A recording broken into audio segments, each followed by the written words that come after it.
గుంటూరు జిల్లా కొండవీడిలో ఉద్రిక్తత నెలకొంది. రైతు కోటయ్య మృతిపై దుమారం చెలరేగుతోంది. నేడు ఘటనా స్థలికి మంత్రి పత్తిపాటి వెళ్లారు. వైసీపీ నిజ నిర్ధారణ కమిటీ కూడా కొండవీడిలో పర్యటించనుంది. మరోవైపు ఘటనపై జనసేన ప్రతినిధుల బృందం ఆరా తీస్తోంది. ఎటువంటి అవాంఛనీయ ఘటనలు జరగకుండా కొండవీడిలో భారీగా పోలీసులను మోహరించారు.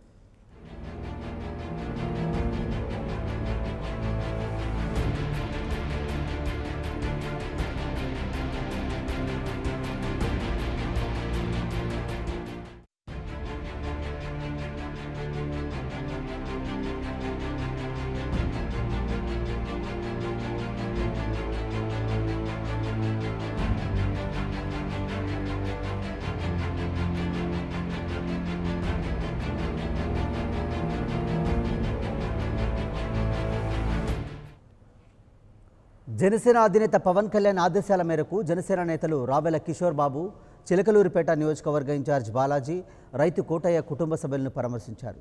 జనసేన తరపున ₹1,00,000 ఆర్థిక సహాయాన్ని అందజేశారు. కోటయ్య మృతికి ప్రభుత్వానిదే బాధ్యత అన్నారు. కోటయ్య కుటుంబాన్ని ప్రభుత్వం ఆదుకోవాలని డిమాండ్ చేశారు. కప్పిపుచ్చుకోవడానికి వాళ్ళు చేసినటువంటి మోసాన్ని దాచిపెట్టడానికి వాళ్ళు చేసినటువంటి ప్రభుత్వం చేసినటువంటి పోలీసులు చేసినటువంటి అఘాయిత్యాన్ని మాఫీ చేసుకోవటానికి ఆ కుటుంబాన్ని దోషిగా నిలబెట్టడం అనేది మానసికంగా ఆ కుటుంబం తట్టుకోలేకపోతుంది. మేము కూడా ఆత్మహత్య చేసుకుంటామనే స్థాయికి వాళ్ళు వచ్చారంటే నిజంగా వాళ్ళు ఎంత మానసికంగా క్షోభపడుతున్నారో, ఎంత భౌతికంగా కృంగిపోతున్నారో దీన్ని బట్టి అర్థమవుతూ ఉంది. ఈ విషయంలో ముఖ్యమంత్రి చంద్రబాబు గారు వెంటనే స్పందించాలి.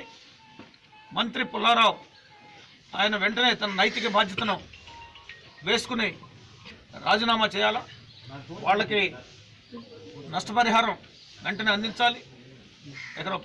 ఎకరం పొలం ఇవ్వాలి, అబ్బాయికి ఉద్యోగం ఇవ్వాలి, ₹1,00,00,000 నష్టపరిహారం ఇవ్వాలి. ఈ డిమాండ్లు కనుక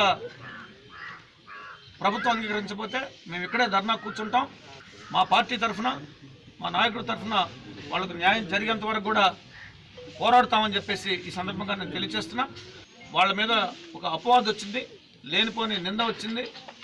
వాళ్ళని ప్రజల దృష్టిలో చేయనటువంటి తప్పుకి వాళ్ళు చేసినట్లుగా చూపిస్తున్నటువంటి విధానానికి వాళ్ళు కుంగిపోతున్నారు.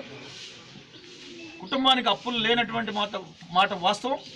అప్పులు ఉన్నాయి, అప్పులు బాధ తట్టుకోలేక చనిపోయాడు అనేది ఆ అబద్ధ ప్రచారానికి వాళ్ళు మానసికంగా వేదన పడుతున్నారు.